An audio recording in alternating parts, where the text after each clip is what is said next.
RTE admission 2021-22, 2020-21।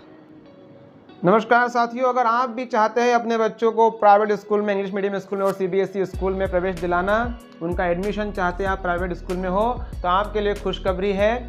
आप अपने बच्चों को प्राइवेट स्कूल में, इंग्लिश मीडियम स्कूल या सीबीएसई स्कूल हो, उसमें एडमिशन करा सकते हैं। ये खुशखबरी है आपके लिए।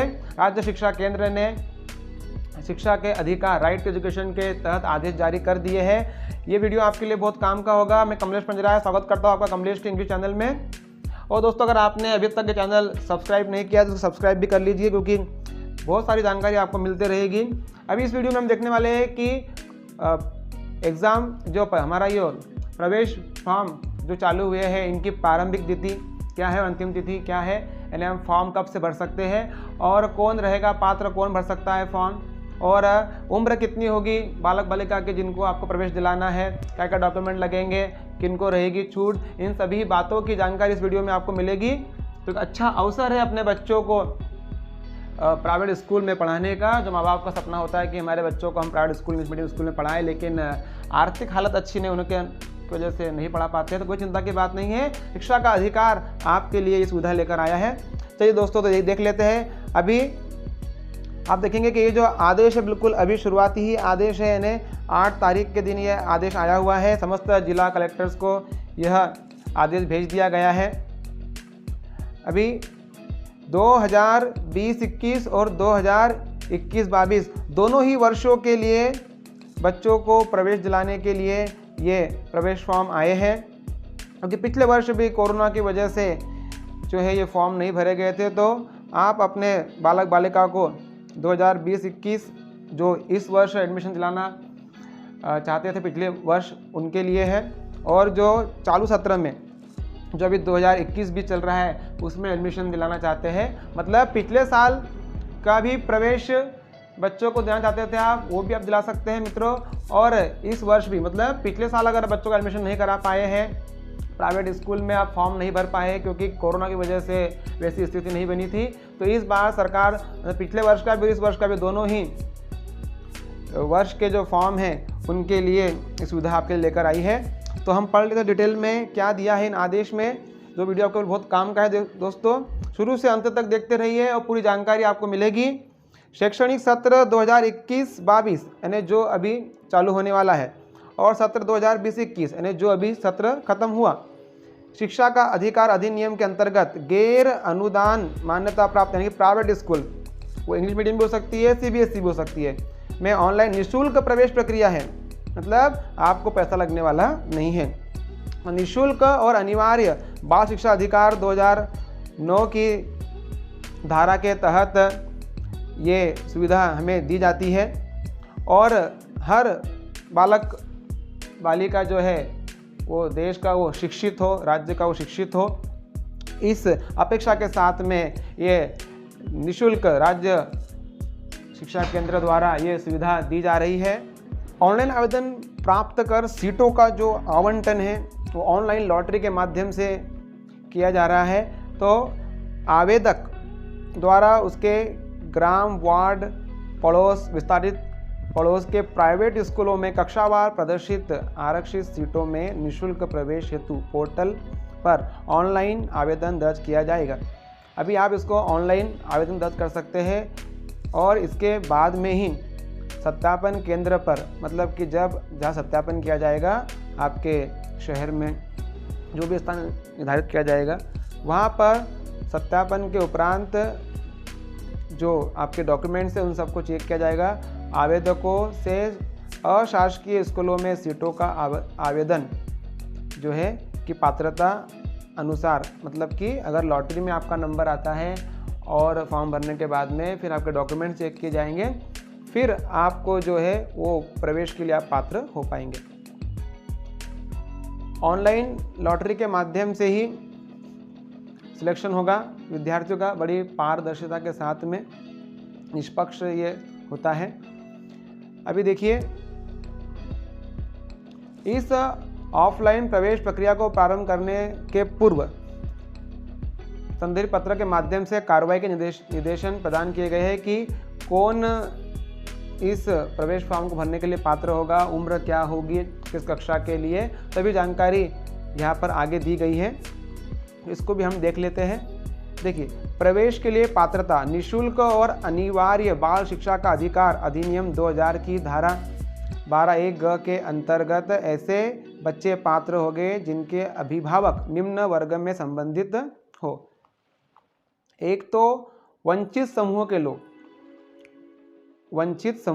लोग, यानी अगर आप अनुसूचित जाति में आते हैं, अनुसूचित जनजाति में आते हैं, वन भूमि के पट्टाधारी परिवार में आते हैं, आप विमुक्त जाति में आते हैं, निःशक्त बच्चे यानी मेडिकल बोर्ड से जारी प्रमाण पत्र अनुसार कोई बच्चे जो है अगर हैंडीकैप्ड हैं तो वो भी, और HIV ग्रस्त बच्चे, ये वंचित समूह में आते हैं। ये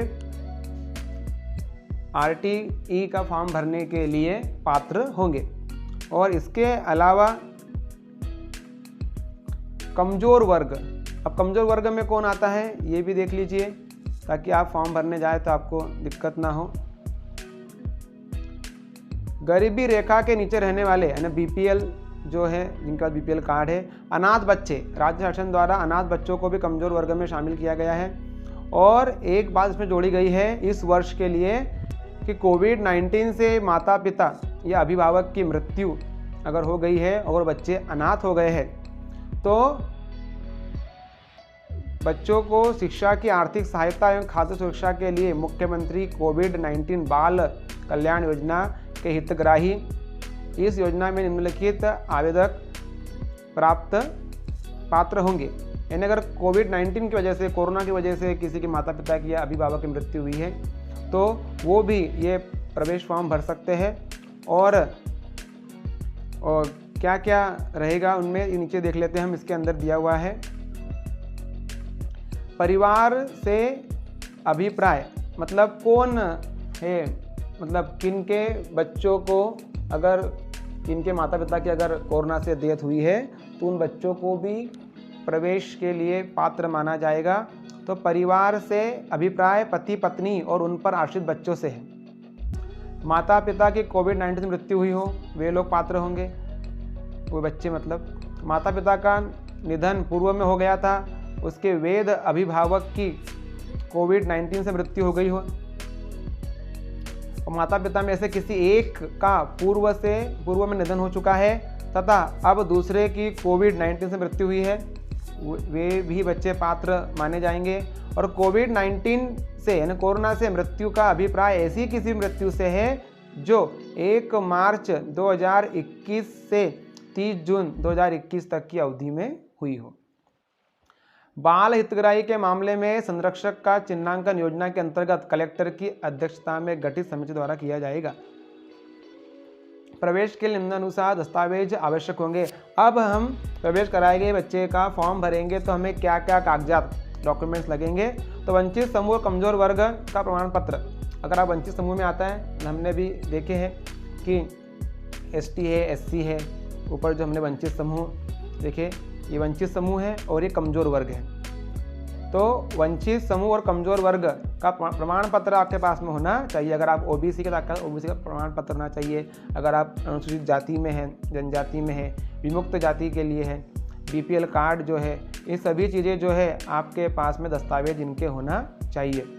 वंचित समूह में अनुसूचित जाति, जनजाति, विमुक्त जाति के लिए बच्चों के पालक अभिभावक के राशन कार्ड में उल्लेखित जाति या अन्य कोई शासकीय दस्तावेज जिसमें अनुसूचित जाति, अनुसूचित जनजाति, विमुक्त जाति होने का उल्लेख हो, प्रारंभिक दस्तावेज मान्य होगा। मतलब आपके पास में, आप जिस भी वंचित समूह में या कमजोर वर्ग में है, आपके पास उसका दस्तावेज होना जरूरी है। यदि किसी बच्चे के भाई बहन का जाति प्रमाण पत्र है तो वह भी प्रारंभिक दस्तावेज के रूप में मान्य होगा। यदि कोई छोटा बच्चा है, अभी उसका दस्तावेज नहीं बना है, तो उसके भाई बहन का जातीय प्रमाण पत्र भी प्रारंभिक दस्तावेज के रूप में मान्य होगा। मतलब आप फॉर्म भर सकते हैं भाई या बहन के जातीय प्रमाण पत्र के आधार पर। यदि पालक अभिभावक संयुक्त परिवार का सदस्य है, ऐसी स्थिति में परिवार के मुखिया के दस्तावेज मान्य होंगे। अगर किसी परिवार में 5-6 लोग रहते हैं, 7-8 लोग रहते हैं, तो जो परिवार का मुखिया है उसका जो दस्तावेज है उसको मान्य किया जाएगा। विमुक्त जाति में शामिल है बंजारा। अब कौन कौन जातियाँ इसमें आती है? एक बंजारा है, हबूड़ा है, भाटू है, चंद्रबेदिया है, बैरागी है, कंजर है, सांसी है, बनछड़ा है, मोदिया है, कालबेलिया, भानमत, बगरी, भट्ट, पारदी, बेदिया, कुछ बंदिया, बिजोरिया, कबूतरी, संधिया, पासी एवं सनोरिया में शामिल बालक के बच्चे। ये जो उपरोक्त जातियों के नाम दिए गए हैं इनके बच्चे भी पात्र होंगे। बच्चों के पालक अभिभावक के नाम जारी वन ग्राम का पट्टा या वनाधिकार अधिनियम के अंतर्गत जारी अधिकार पत्र प्रवेश के लिए मान्य होगा। विकलांग बच्चों के लिए जिला मेडिकल बोर्ड द्वारा जारी विकलांग प्रमाण पत्र प्रवेश के लिए मान्य होगा। अब कोई बच्चा HIV ग्रस्त है तो ऐसी स्थिति में बच्चे का जिला मेडिकल बोर्ड द्वारा जारी मेडिकल प्रमाण पत्र प्रवेश के लिए मान्य होगा। कोविड-19 से इस बार ये बात जुड़ी है कि कोविड-19 से माता पिता अभिभावक की मृत्यु के कारण अनाथ हुए बच्चों की शिक्षा, अधिक सहायता तथा खाद्य सुरक्षा के लिए मुख्यमंत्री कोविड बाल कल्याण योजना के हितग्राही। अब कमजोर वर्ग में गरीबी रेखा के नीचे जीवन यापन करने वाले BPL कार्डधारी जो लोग हैं वो परिवार शामिल है। मतलब पालक या अभिभावक के नाम जारी वर्तमान में वैध BPL कार्ड, आपका BPL कार्ड चालू होना चाहिए, या अंत्योदय कार्ड है वो भी चलेगा, प्रवेश के लिए मान्य होगा। अंत्योदय कार्ड होगा, BPL कार्ड होगा, दोनों चलेंगे। ये दस्तावेज संयुक्त परिवार के मुखिया के नाम पर है तो दस्तावेज जो है मुखिया के नाम पर है तो वो भी मान्य होगा। यह कार्ड जिस जिले का बना है केवल उसी जिले में प्रवेश आवेदन हेतु मान्य होगा। अगर आप बुरहानपुर जिले के तो बुरहानपुर जिले में ही आपको निःशुल्क शिक्षा जो है RTE के तहत एडमिशन मिलेगा। बाजू वाले खंडवा जिले के लिए आप खंडवा मिलेगा, इंदौर का इंदौर वाले को मिलेगा। ठीक है, जिस भी जिले का है उसी जिले में आपको प्रवेश मिलेगा। शासन द्वारा अनाथ बच्चों को भी कमजोर वर्ग की श्रेणी में मान्य किया गया है। इनके लिए जिला कार्यक्रम अधिकारी महिला बाल विकास द्वारा जारी प्रमाण पत्र मान्य होगा। अगर राज्य शासन द्वारा कोविड-19 से माता पिता अभिभावक की मृत्यु हुई है, ये भी हमने अभी देखा, तो वो बच्चे भी मान्य होंगे। और इसके बाद में अब हमें क्या लगेगा? अब हमें लगेगा निवास का प्रमाण पत्र। मतलब कि आप मध्य प्रदेश के निवासी हैं, ऐसा प्रमाण पत्र आपके पास होना चाहिए। ग्राम अथवा वार्ड या पड़ोस की विस्तारित सीमा का निवासी होने के लिए बच्चों के पालक अभिभावक के निम्नलिखित में से दस्तावेज मान्य होंगे। एक तो जो मतदाता परिचय पत्र होता है हमारा, जो वोटर ID होती है, वोटर कार्ड, वो भी मान्य होगा। और राशन कार्ड है, पात्रता पर्ची जो है, समग्र पर्ची है, वो भी मान्य होगी। ग्रामीण क्षेत्र का जॉब कार्ड अगर आपके पास में है, महात्मा गांधी राष्ट्रीय ग्रामीण रोजगार गारंटी योजना, मनरेगा, पासपोर्ट, ड्राइविंग लाइसेंस आपके पास है, बिजली बिल है, पानी बिल है, ये सब दस्तावेज जो है ये मान्य होंगे। इनमें से एक आध दस्तावेज हमारे पास में होता ही है नहीं, तो ये सब मान्य होंगे।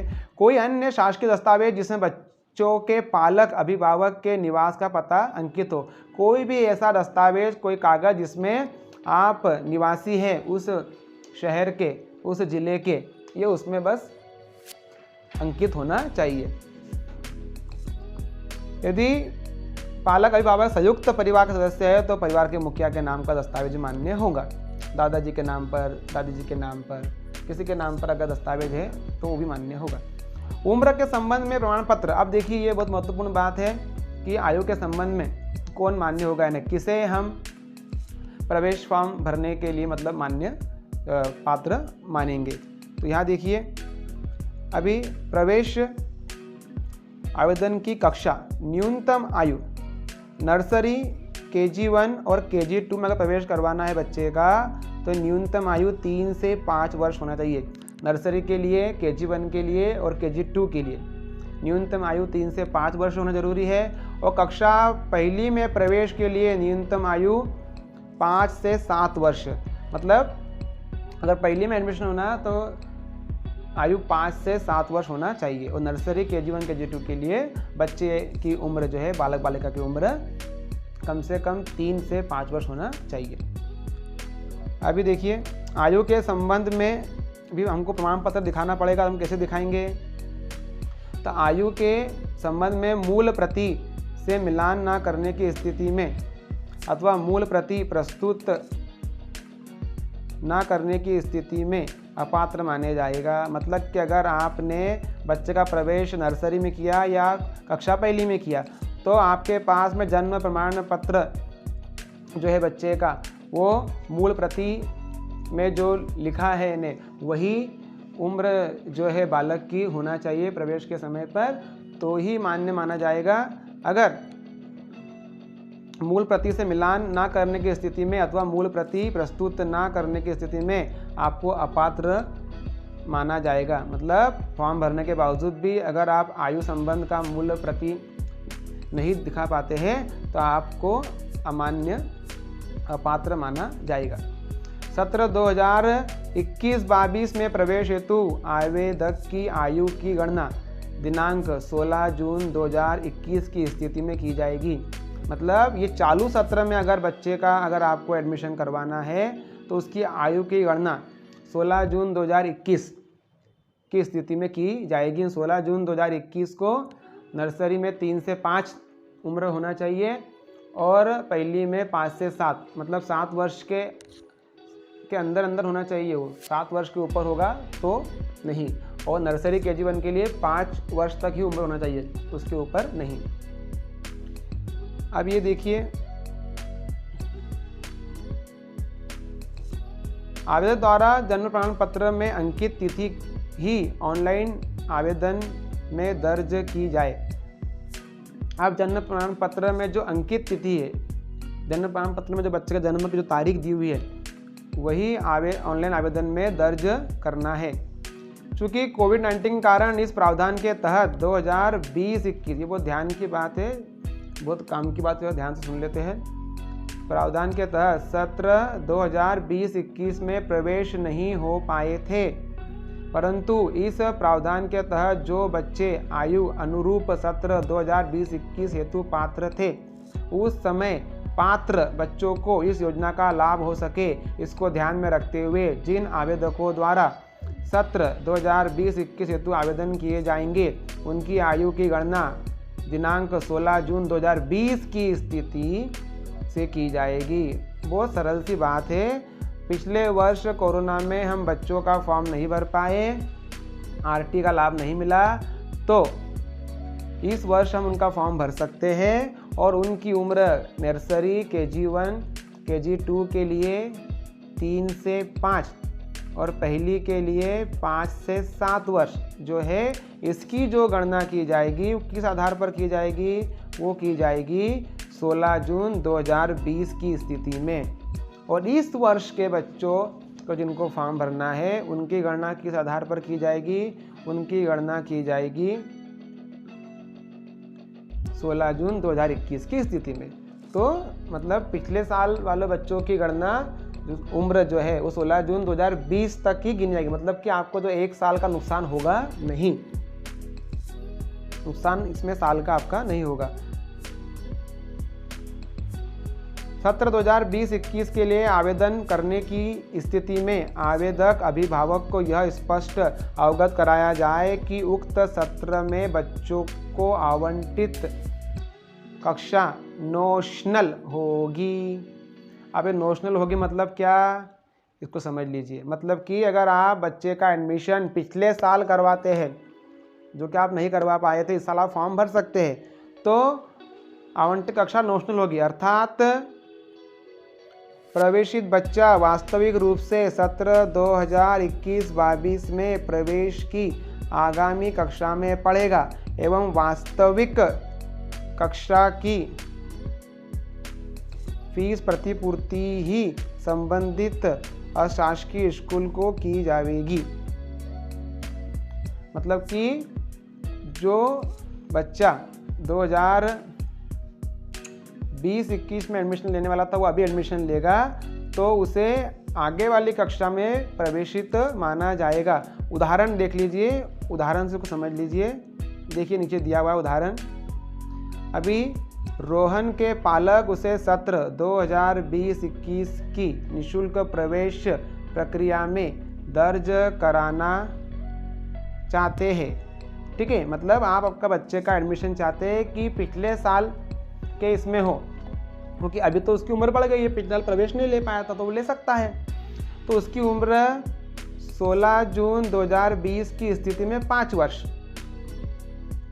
कितनी 5 वर्ष पूर्ण है। उसका प्रवेश 2020-21 के सत्र के लिए कक्षा 1 में होगा। यह प्रवेश नोशनल होगा, वह वास्तविक रूप से कक्षा 1 से उत्तीर्ण मानकर सत्र 2021-22 में कक्षा 2 में अध्ययन करेगा। मतलब कि अगर वो बच्चा 5 वर्ष का था 16 जून 2020 को, तो उसको तो एडमिशन मिलना था पहली में, कराना चाहते थे, ठीक है। और लेकिन अब पिछले साल तो स्कूल नहीं लगी, ये प्रवेश फॉर्म नहीं भरेंगे, तो इस साल उसको डायरेक्टली कक्षा 2 में प्रवेश दिया जाएगा, 2 में अध्ययन करेगा, ठीक है। ऐसा उदाहरण देखिए दूसरा, सुजाता की उम्र 3 वर्ष पूर्ण है। ये तो हो गया पहली के लिए। सुजाता की उम्र 3 वर्ष पूर्ण है। उसके पालक द्वारा उसे सत्र 2020-21 के कोटे से प्रवेश लेना चाहते हैं। मतलब सुजाता 3 वर्ष की है, तो उसकी नोशनल प्रवेश कक्षा नर्सरी हेतु होगी और वो वास्तविक रूप से वह KG 1 में अध्ययन करेगी। मतलब सुजाता को आप एडमिशन चाहते हैं 20-21 में करना, और 16 जून 2020 को उसकी उम्र जो है वो 3 वर्ष होती है, तो वो नर्सरी में एडमिशन लेना थी, लेकिन अब वो कौन सी कक्षा में आ जाएगी, वो आ जाएगी KG 1 में। कहीं में आ जाएगी बढ़िया गुड़िया, KG 1 में, 1 साल आगे की क्लास में प्रवेश दिया जाएगा।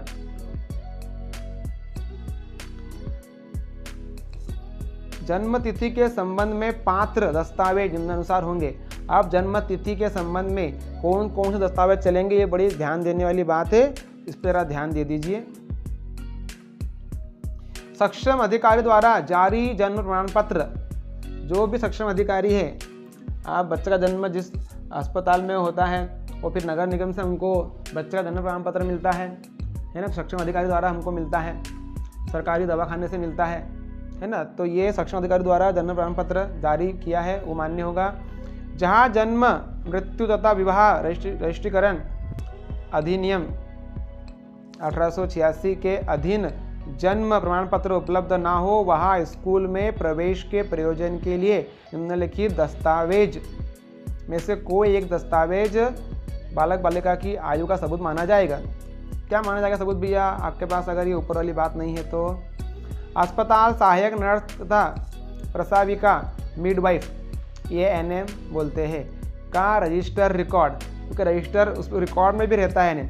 अगर जन्म प्रमाण पत्र आपके पास में नहीं है, आप नहीं ले पाए थे, तो आप बच्चे का जहाँ जन्म हुआ है, जो ANM होते हैं उनके पास में रिकॉर्ड में लिखा होता है। आंगनवाड़ी का जो रिकॉर्ड होता है वो भी मान्य होगा।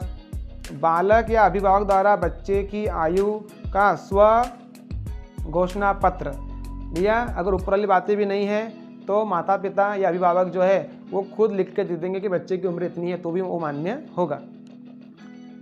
बशर्ते बच्चे के पालक या अभिभावक को बच्चे के जन्मतिथि के सत्यापन का प्रमाण पत्र क्षेत्र के स्थानीय प्राधिकारी, नगरीय स्थानीय निकाय या पंचायत जहां भी वो रहता है या रहती है के निर्वाचित किसी प्रतिनिधि के हस्ताक्षर से प्रवेश के 6 माह के भीतर प्रस्तुत करना होगा। बच्चा एडमिशन अगर हो जाता है तो आप आपकी पंचायत के, आपके वार्ड के, स्थानीय निकाय के किसी भी प्राधिकारी और आप उसको, आपने जो प्रतिनिधि है उसके पास जाकर आपने जो घोषणा की मेरे बच्चे की उम्र 3 वर्ष है या 5 वर्ष है, वो अधिकारी जो है या प्रतिनिधि जो है उस पर अपने हस्ताक्षर करके देगा, तो वो भी मान्य होगा। अब प्रचार प्रसार अधिनियम के इस प्रावधान का व्यापक प्रचार प्रसार करना है, ये सब सरकारी लोगों के स्कूलों के लिए बात है इन्हें। अभी हमें हमारे काम की बात क्या है वो देख लेते हैं। निःशुल्क प्रवेश हेतु, क्योंकि देखो अभी कोरोना का समय चल रहा, तो हमको प्रोटोकॉल का पालन करना है, 2 गज की दूरी और मास्क जरूरी, बार बार हाथ भी धोना है, क्योंकि हम जब जाएंगे प्रवेश ले तो हमको सब नियमों का पालन करना पड़ेगा। अभी निःशुल्क प्रवेश हेतु स्कूल वार तथा कक्षावार निःशुल्क आरक्षित सीटों का प्रदर्शन, तो अभी आवेदक को जो ग्राम या वार्ड या पड़ोस या विस्तारित पड़ोस के स्थित अशासकीय शालाओं में प्राइवेट स्कूलों में निःशुल्क प्रवेश हेतु आरक्षित जो सीटें हैं उनकी जो जानकारी है वह जानकारी RTA पोर्टल mpgovernment.in पर प्रदर्शित की जाएगी, उस पर ये भेज दी जाएगी। अभी ये हमारे लिए काम का नहीं है, ये अधिकारियों के काम की बात है, स्कूलों के जिला शिक्षा अधिकारी उनके काम की बात है। हमारे काम की बात देख लेते हैं। अभी निःशुल्क प्रवेश आवेदन केवल ऑनलाइन ही दर्ज होंगे। ये हमारे लिए महत्वपूर्ण बात है कि ऑफलाइन कोई भी आवेदन मान्य नहीं होगा। आप स्कूल में जाके कागज़ देने जाएंगे तो वो मान्य नहीं होगा। अतः आवेदक द्वारा किसी भी कार्यालय अथवा प्राइवेट स्कूल में आवेदन की हार्ड कॉपी जमा नहीं की जाए। तो आप जा रहे हैं आवेदन देने के लिए, भैया कि हमारे स्कूल ये ले लो, तो कोई लेगा नहीं, वो जमा भी नहीं करना है, हमको आवेदन ही जो है हमारे ऑनलाइन भरना है। आवेदक पोर्टल पर अपना आवेदन स्वयं ही ऑनलाइन दर्ज कर सकते हैं। अगर आप चाहें तो आप खुद भी आवेदन भर सकते हैं, और आप चाहें तो किसी साइबर में भी जा सकते हैं, वहाँ भी भर सकते हैं। आवेदन पत्र का प्रारूप जो है वो RTA पोर्टल पर दिया हुआ है, जिसे आप बगैर पासवर्ड बिना किसी शुल्क के निकाल सकते हैं। कोई चिंता की बात नहीं है। RTA पोर्टल पर जाएंगे तो आपको वो आवेदन मिल जाएगा, और वो आवेदन कैसे भरना है इस पर भी हम आपको वीडियो बना के दिखा देंगे, कोई चिंता की बात नहीं। आवेदन निःशुल्क प्रवेश हेतु आवेदक जो है वो निःशुल्क प्रवेश हेतु अपना आवेदन पत्र पोर्टल पर, जिसकी लिंक ये दी हुई है, लिंक rteportal.mp.in पर है, केवल ऑनलाइन ही दर्ज कर सकते हैं, ऑनलाइन ही करना है। एक आवेदक एक ही आवेदन करेगा। ऑनलाइन आवेदन में कम से कम 3 स्कूलों को विकल्प के रूप में दर्ज करना होगा एवं अधिकतम 10 स्कूलों का चयन किया जा सकता है। ये बड़े काम की बात हमारे लिए है। हमको कम से कम 3 स्कूलों को चुनना है और अधिकतम 10 स्कूलों का चयन करना है। आवेदक स्वयं के ग्राम, वार्ड, पड़ोस अथवा विस्तारित पड़ोस में 3 अशासकीय प्राइवेट स्कूल नहीं है तो 3 से कम आवेदन दर्ज करने की छूट रहेगी। अब है ही नहीं हमारे क्षेत्र में तो क्या करेंगे। आवेदक द्वारा आवेदन में स्कूलों के नाम प्राथमिकता क्रम में दर्ज किए जाए। अगर आप चाहते हैं कि भैया मेरे बच्चे का एडमिशन सेवा सदन में होना चाहिए और वहाँ नहीं मिला तो फिर नेहरू में मिलना चाहिए, फिर वहाँ नहीं मिला तो भारतीय स्कूल मिलना चाहिए, तो आप जो है प्राथमिकता क्रम में जो स्कूल आपको पहले होना उसका पहले दर्ज करना है, उसके बाद में जो स्कूल चाहते हैं आप उसको दर्ज करना है, जिससे कि आप जिस स्कूल में बच्चों पढ़ना चाहते हैं उसका नाम पहले लिखेंगे, फिर उसके बाद में जो स्कूल चाहते हैं उसको पीछे लिखते जाएंगे, तो फिर आप जहाँ चाहते हैं वहाँ एडमिशन होने की संभावना होती है। क्या तो आप कैसे भी फॉर्म भर देंगे तो फिर आपको लगेगा कि हमारे बच्चे का एडमिशन तो बहुत दूर हो गया।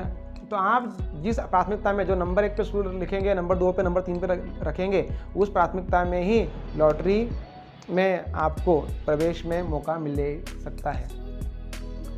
अभी आवेदक अपनी प्राथमिकता को भली बात सुनिश्चित करने के उपरांत ही अपना आवेदन पोर्टल पर लॉक करें। आप अपना आवेदन जो फॉर्म है उसको तभी लॉक करना जब आप पूरा फॉर्म चेक कर ले, बच्चे का नाम चेक कर ले, माता पिता का नाम चेक कर ले, जन्म तारीख चेक कर ले, और उसके बाद में आप ये भी देख लें कि आपने जो स्कूलों के नाम भरे हैं कि पहली स्कूल सौदन भरी, दूसरी भारती भरी है, फिर कन्या भरी, वो भी भरी है आपने स्कूल, है ना, प्राइवेट स्कूल जो भरी है आपने, वो उसमें आती है कि नहीं आती है। मतलब कि आप उस क्रम में एक बार चेक कर लीजिए, ठीक है। अब देखिए आगे, यदि किसी पालक का एक बच्चा किसी अशासकीय कोई बच्चा अगर आपका है और प्राइवेट स्कूल में ये RT शिक्षा के अधिकार के तहत निःशुल्क अध्ययनरत है, वो पढ़ाई कर रहा है, तो उस पालक के द्वारा अपने दूसरे बच्चे का उसी अशासकीय स्कूल में निःशुल्क प्रवेश हेतु प्राथमिकता देते हुए आवेदन किया जाता है। ऐसी स्थिति में पालक के लिए पूर्व में अध्ययनरत बच्चे के स्कूल में प्रवेश हेतु प्राथमिकता का विकल्प ऑनलाइन लॉटरी की प्रक्रिया में रहेगा। मतलब अगर आप चाहते हैं कि मेरा जो बड़ा बच्चा है वो इस स्कूल में पढ़ रहा है, दूसरा भी वही पढ़ना चाहिए, तो लॉटरी की प्रक्रिया से ही आपको ऑनलाइन लॉटरी प्रक्रिया से ही बच्चे का एडमिशन होगा। यानी फॉर्म के साथ पात्र संबंधित कोई भी एक दस्तावेज स्कैन कर पोर्टल पर अपलोड किया जाना अनिवार्य है। अगर आप फॉर्म भरते हैं तो आपको उसके साथ में एक दस्तावेज जो है, कागज़ है, डॉक्यूमेंट जो भी है, उसको पोर्टल पर अपलोड करना है स्कैन करके। आवेदक सुनिश्चित करे कि दर्ज की जा रही जानकारी संपूर्ण रूप से सही हो। इस प्रमाण पत्र के आधार पर प्रवेश हेतु आवेदन किया जा रहा है वह पूर्णतः सत्य एवं सक्षम अधिकारी द्वारा जारी हो। ऑनलाइन आवेदन के पश्चात दस्तावेज परीक्षण जो किया जाएगा, तो आपको मूल दस्तावेज उपलब्ध कराना होंगे, मतलब ओरिजिनल डॉक्यूमेंट्स अगर आपने नहीं बनाए बच्चों के तो बना लीजिए, तैयार कर लीजिए, वे आपको ज़रूरत पड़ेगी। और ऑनलाइन आवेदन के पश्चात यदि कोई आवेदक निर्धारित तिथि के अंदर सत्यापन केंद्र पर जाकर सत्यापन नहीं कराता है तो उसका आवेदन स्वयं निरस्त हो जाएगा एवं ऑनलाइन लॉटरी प्रक्रिया में सम्मिलित नहीं हो सकेगा।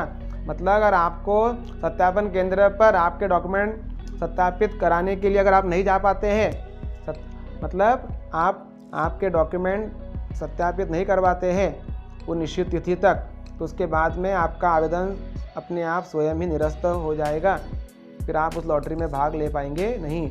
आवेदक की यह जिम्मेदारी होगी कि आवेदन, ये माता पिता ये बात ज़रा ध्यान से सुन ले, बहुत काम की बात है आपके लिए।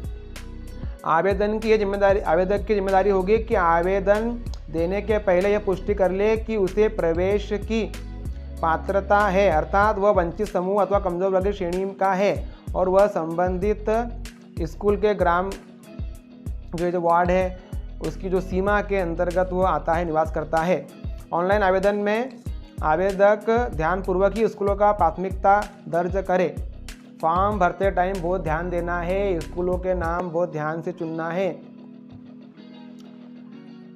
अभी एक पावती, आपको जो पावती जनरेट की जाती है उस पावती को अपने पास सुरक्षित रखना है, उसकी फोटोकॉपी कर लीजिए, आप लेमिनेशन करके रख लीजिए। सत्यापन केंद्र में सत्यापन के समय यह आवेदन पावती होना अनिवार्य है। अब यदि कोई आवेदक पूर्व से ही निःशुल्क अनिवार्य बाल शिक्षा अधिकार का अधिनियम के तहत किसी अशासकीय स्कूल में निःशुल्क अध्ययनरत है तो वह ऑनलाइन आवेदन करने हेतु अपात्र होगा। ये बात फिर सुन लीजिए, यदि कोई आवेदक पूर्व में ही निःशुल्क एवं अनिवार्य बाल शिक्षा अधिकार, मतलब अगर आप पहले से RTE के तहत आपको फ्री में या किसी स्कूल में पढ़ने के लिए मिल रहा है तो दोबारा आप ये फॉर्म भर सकते नहीं है। पूरी प्रक्रिया के दौरान यह गृह विभाग द्वारा जो कोविड-19 संबंधित जो दिशा निर्देश है उनका पालन करना है। अभी देखिए, अगर त्रुटि हो जाती है, कोई गलती हो जाती है, आवेदन फॉर्म आप भर रहे हो, कोई गलती अगर हो जाती है आपसे, तो निर्धारित समय अवधि में पोर्टल पर जाकर आप त्रुटि को सुधार कर सकते हैं। सुधार ऑप्शन आता है, वहाँ पर जाकर सुधार सकते हैं। बच्चा नाम गलत लिख दिया है, जन्मतिथि गलत लिख दी है, या आपने माता पिता का नाम गलत लिख दिया है, उसको सुधार सकते हैं आप। घर पर उसकी एक हार्ड कॉपी मिलती है, फॉर्म भरने के बाद उसको चेक कर उसको सुधार सकते हैं आप। आवेदन लॉक करने के पूर्व अच्छी तरह संतुष्ट हो जाए कि आवेदन में दर्ज समस्त जानकारी सत्य हो, इसलिए पहले ध्यान से फॉर्म देख लेना है, उसकी हार्ड कॉपी निकाल लेना है। जहाँ पे फॉर्म भरते हैं उसको चेक कर लो, लाल पेन लेके गलती को गोला लगा लो, सुधार लो हाथ के साथ। RTE पोर्टल पर आवेदक को त्रुटि सुधार हेतु ऑनलाइन आवेदन की पावती की आवश्यकता होगी, इसलिए आपको पावती संभाल कर रखना है।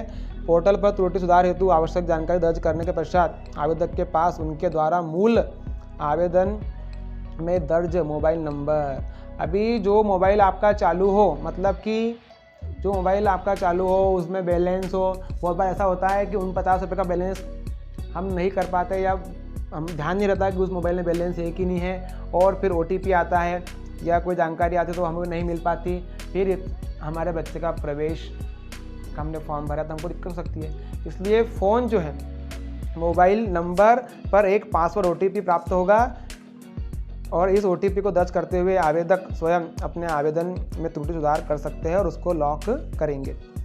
आवेदक को त्रुटि सुधार हेतु विकल्प पोर्टल पर उपलब्ध होगा। यदि आवेदक निर्धारित समय अवधि में त्रुटि सुधार नहीं करता है तो यह माना जाएगा कि आवेदक पोर्टल पर दर्ज आवेदन से संतुष्ट। अगर आपको कोई गलती हुई है और आपको कुछ सुधारते नहीं है तो उस जो आपने फॉर्म भरा है उसको सही मान लिया जाएगा।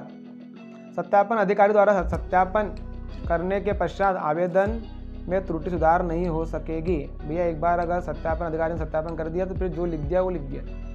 आपने जो फॉर्म में गलती करी वो गलती वैसे वैसे मान्य रहेगी, इसलिए पहले उसको अच्छे से भर ले भैया और वो गलती को सुधार ले सत्यापन करने से पहले। ऑनलाइन आवेदन के बाद पंजीकृत बच्चों का मूल दस्तावेज सत्यापन अपने फॉर्म भर दिया। फिर ऑनलाइन आवेदन करने के पश्चात पालक द्वारा आरटी पोर्टल से आवेदन की पावती तथा सत्यापन प्रपत्र डाउनलोड किया जाएगा। डाउनलोड करके रख लीजिए। इसकी 2 प्रति आप अपने पास रख लीजिए, प्रिंट निकाल दीजिए, 2 क्या 4 रख लीजिए, फोटो कॉपी निकाल कर रख लीजिए अच्छे से। और सत्यापन की अवधि तक आवेदन पत्र में अंकित जानकारी के अनुसार मूल दस्तावेज, फोटो, सत्यापन प्रपत्र, आवेदन प्राप्ति की ऑनलाइन पावती सहित सत्यापन केंद्र पर जाकर माता पिता अभिभावक द्वारा सत्यापन कराया जाना अनिवार्य है। मूल जन्म प्रमाण पत्र, आरक्षित कोटा प्रमाण पत्र, जो भी प्रमाण पत्र आपके हैं वो सब प्रमाण पत्र आपको वहाँ लेकर जाना है। अभी पंजीकृत मोबाइल नंबर पर जो OTP आएगा सत्यापन के समय, ये बहुत अच्छी जानकारी है। तो सत्यापन केंद्र पर आवेदन में जो मोबाइल नंबर दर्ज किया गया है उस मोबाइल को साथ में ले जाना अनिवार्य होगा। हम लोग अलग मोबाइल नंबर दर्ज करते हो लेकर अलग जाते हो, ऐसा नहीं करना है। सत्यापन अधिकारी द्वारा OTP मांगे जाने पर पालक द्वारा OTP प्रदान किया जाए जिससे सत्यापन केंद्र पर सत्यापन हो सके। मोबाइल नंबर वही ले जाना जो आपने दर्ज किया है। OTP और फ़ोन कुछ बैलेंस भी रखना है, चालू भी रखना है ताकि OTP आपको आ सके। सत्यापन अधिकारी द्वारा आवेदक द्वारा आवेदन में अंकित दस्तावेजों का आवेदक के मूल दस्तावेज से उसको सत्यापन करेंगे, उसको चेक करेंगे और फिर सत्यापन अधिकारी द्वारा मोबाइल ऐप पर अपनी यूनिक ID एवं पासवर्ड से लॉगिन किया जाएगा। ये बहुत सारी बातें उसके अंदर है। अब हमारे काम की बात जो थी वो तो हो गई है। अब ऑनलाइन लॉटरी के माध्यम से सीटों का आवंटन होगा। सब प्रक्रिया निष्पक्ष होगी, ऑनलाइन होंगी, ऑनलाइन लॉटरी से होगी। अभी आवंटन के लिए प्रथम प्राथमिकता ग्रामीण क्षेत्र होने पर उसी ग्राम तथा शहरी क्षेत्र में उसी वार्ड के बच्चों को होगी। आप जिस गांव के हैं तो पहले उनको प्राथमिकता, आप जिस वार्ड के पहले आपको प्राथमिकता, फिर बाजू वाले वार्ड या गाँव वालों को होगी। इसी प्रकार उसी ग्राम वार्ड के बच्चों को प्रवेश के उपरांत यदि सीटें रिक्त रह जाती है तो पड़ोस की सीमा ग्रामीण क्षेत्र में ग्राम की सीमा में लगे हुए ग्राम तथा नगरीय क्षेत्र की सीमा में लगे हुए वार्ड यदि कोई हो तथा नगरीय क्षेत्र में वार्ड की सीमा में लगे हुए वार्ड तथा उसकी सीमा से लगे हुए कोई ग्राम यदि हो तो निवासरत बच्चों को प्रवेश की पात्रता होगी। ठीक है। यदि इसके उपरांत भी सीटें रिक्त रह जाती है तो विस्तारित पड़ोस की सीमा के मतलब जैसे जैसे प्रवेश में एडमिट होते जाएगा तो आगे वाले गांव मोहल्ले के लोगों को भी उसमें प्रवेश के लिए एडमिशन के लिए मतलब पात्रता होती जाएगी। ठीक है साथियों, अभी मोबाइल नंबर भी ध्यान रखना, उसमें SMS के माध्यम से आपको जानकारी प्रदान की जाएगी। ऑनलाइन लॉटरी प्रक्रिया के उपरांत आवंटित स्कूल की सूचना आवेदक को उसके पंजीकृत मोबाइल नंबर पर SMS के माध्यम प्रदान की जाएगी। आवेदक अपना आवंटन पत्र पोर्टल से स्वयं ही डाउनलोड कर सकते हैं। आप जो आपका आवंटन पत्र है, आवेदकों को स्कूल आवंटन की जानकारी BRC कार्यालय, जो आपका BRC कार्यालय है, जो DO कार्यालय है, उसके द्वारा उनके सूचना पटल पर भी उपलब्ध कराई जाएगी। ठीक है। आवंटन पश्चात सत्यापन उपरांत पात्र बच्चों का प्राइवेट स्कूलों में जाकर प्रवेश ग्रहण करना एवं प्राइवेट स्कूल द्वारा पोर्टल पर रिपोर्टिंग दर्ज करने से बातें है आगे की हमने तो फॉर्म भर दिया है। अभी फॉर्म भरने की तिथि शुरू हो गई है। तारीख है उसकी 10 तारीख से, अंतिम 10 जून से, आखिरी तारीख 30 तारीख है, 30 जून। तो बिल्कुल जल्दी से शुरू कर दीजिए, आज से जाके फॉर्म भर दीजिए, लेट मत कीजिए साथियों। बहुत बहुत धन्यवाद आपका। ये वीडियो आगे भेज दीजिए, लोगों को जानकारी मिल जाएगी और आशा है कि आपके बच्चों का प्रवेश हो जाए, लॉटरी में आपके बच्चे आ जाए, ऐसी हम शुभकामना देते हैं, आपकी आशा ऐसी आशा करते हैं। जय हिंद, जय भारत।